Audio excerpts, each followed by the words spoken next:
The friendship formula. Haley remembers her best friend from first grade, Kitty. The two first met when they were seated next to one another in homeroom, and they spent every weekday together at school. And soon every weekend, too. They'd talk for hours or just do homework together in silence, or walk home together from after-school activities. Haley remembers how her friend had been like a lifeline to her. She had just moved to the neighborhood, her parents had just gotten a divorce, and everything in life was upside down. Except Kitty. With her, she could talk about anything. In fact, the two became so close that they considered themselves inseparable, better than sisters, and swore they'd be best friends forever. Kitty is still in Haley's life, although they now live on opposite ends of the world. Haley is now 34, and discovering that making friends as an adult is different. Haley considers herself a kind, friendly person who makes an effort to meet new people. She doesn't understand why, years after moving to a new area, she doesn't feel like she really knows anybody. A woman she really wanted to be friends with, Alex, is the wife of someone she met in painting class. Though Haley felt like they'd made a connection, Alex just seemed to drift off, their text messages becoming strained and nothing really took off. Haley's world, in fact, seems full of awkward meetups, promising connections that quickly fizzle, and friendships that revolve around drinks every 4 months.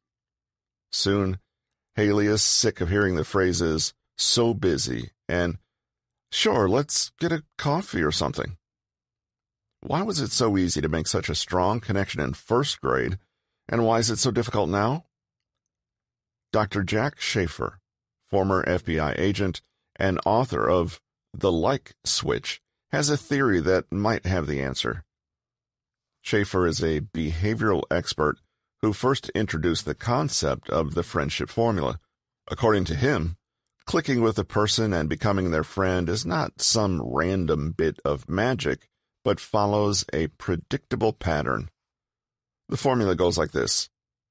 Friendship equals proximity plus frequency plus duration plus intensity. In other words, friendship will develop most quickly and most firmly when all 4 factors are strongly present. Without them, friendship cannot emerge. Let's take a look at each in turn and see how they apply to Haley's friendships. Proximity. This is the distance between you and the other person. When you think about it, building friendships is simply a matter of fostering increasing closeness. And that closeness is not just metaphorical. The closer you are physically, and the more context you share, the better your chances of striking up a friendship. Haley and Kitty sat right next to each other for hours every day for all of first grade. That's a lot of time. Compare that with her friend of a friend, Alex, who she'll only see if she makes a concerted effort to arrange a meetup. The psychology of this is straightforward. Human beings tend to like what they are already familiar with.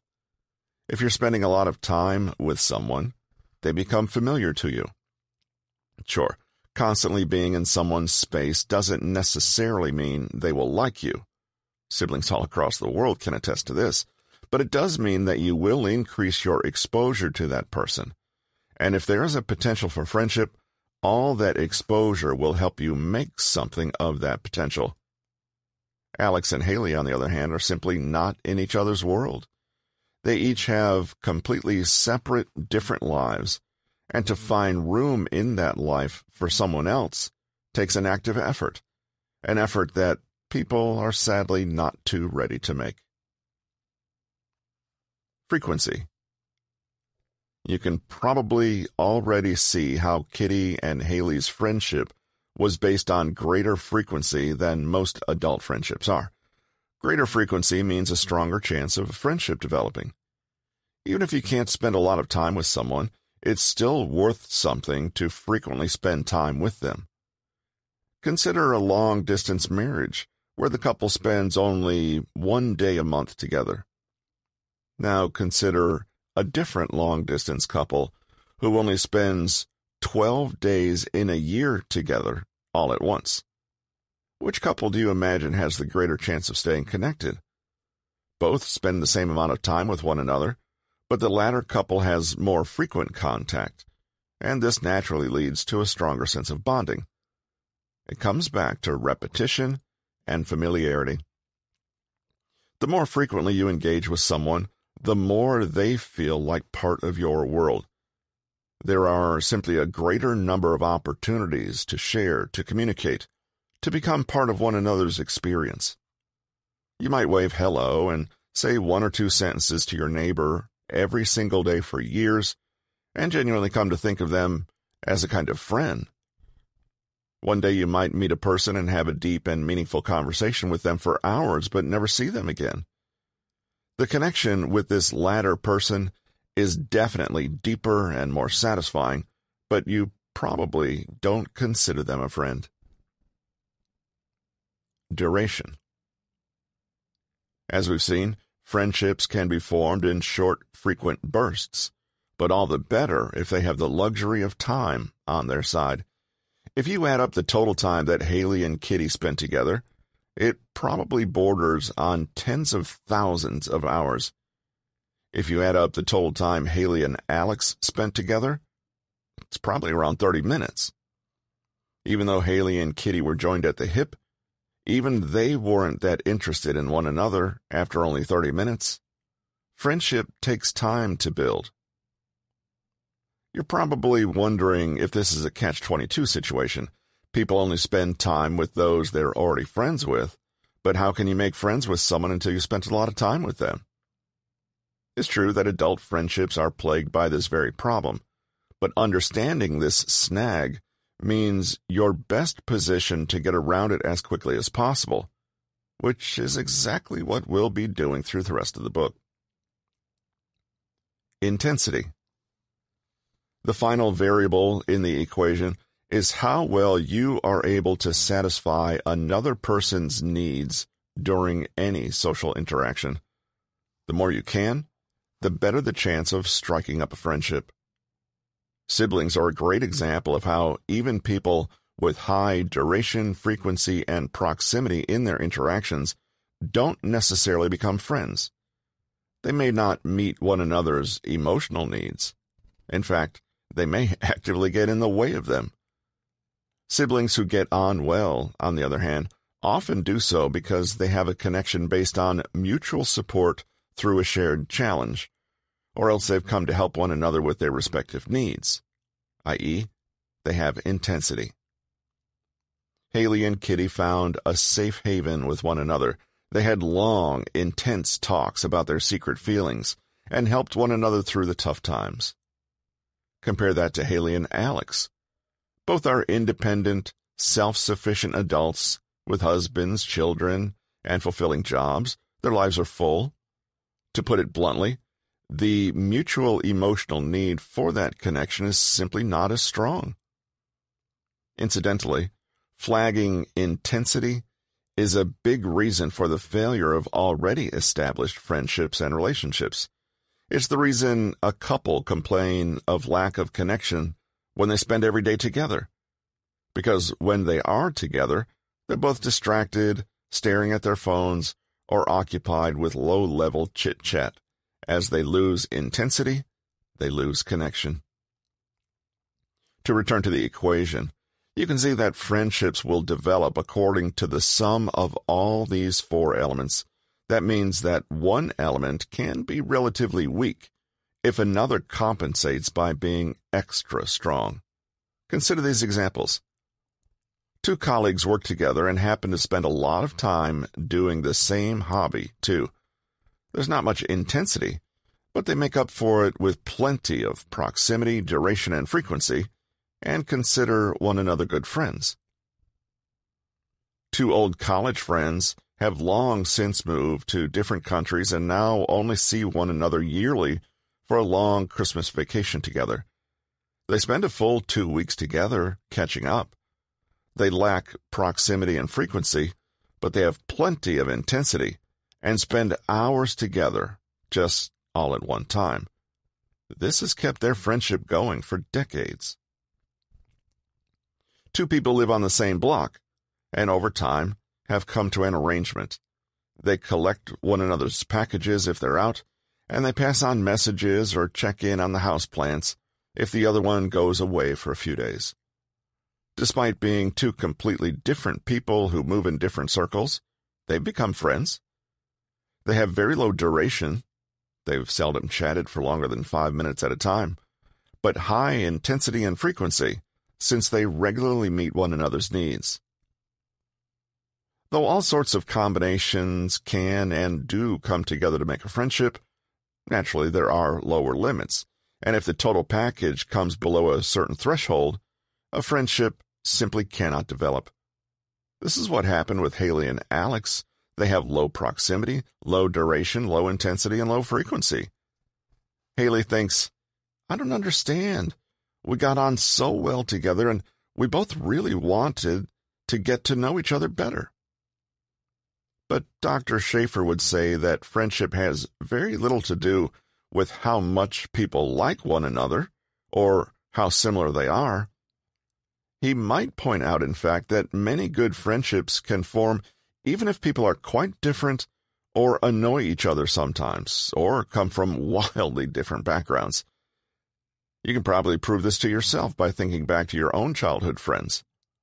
How many of them were genuinely great matches for you as a person? And how many simply took root in your life because they were there, they were familiar, and you both went through the same experiences together? How to use Schafer's formula to your benefit. Many people who struggle to make friends start out by asking the wrong questions. How can I be more likable? What's wrong with me? Am I not interesting or funny or smart enough?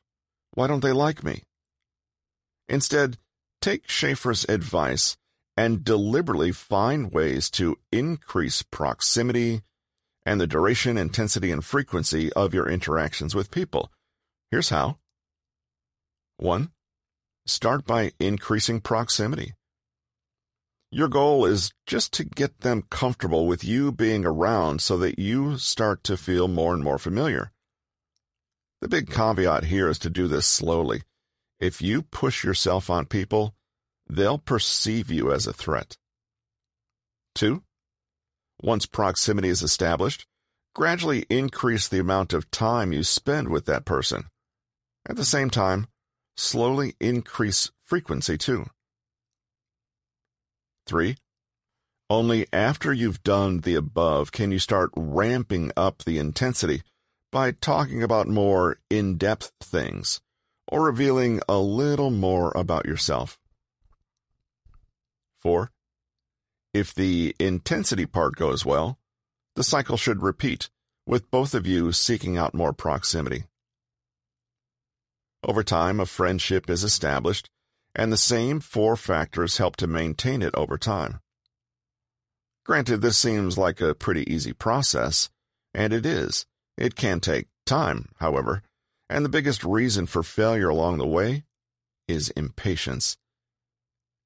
Imagine you meet someone interesting at a party, and you immediately click and start talking. Even though it's the first time you've ever met, you soon notice yourself sharing personal details, ranting about politics and other heavy topics, and probing them for answers to all life's deep and meaningful questions. Now, whether the other person reciprocates or not, you may find that after the conversation is over, a sudden awkwardness sets in.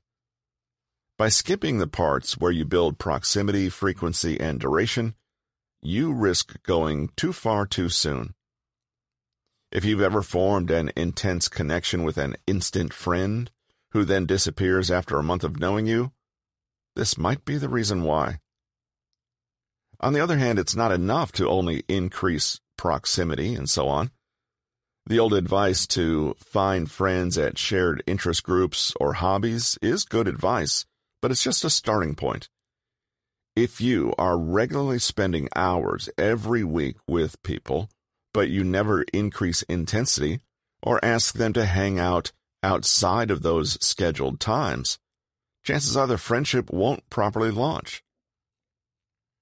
In the remaining chapters of this book, we'll be looking at plenty of different techniques for better listening, asking questions, telling a great story, and building rapport. But all these techniques are best when embedded in a firm understanding of this overall timeline of a developing friendship.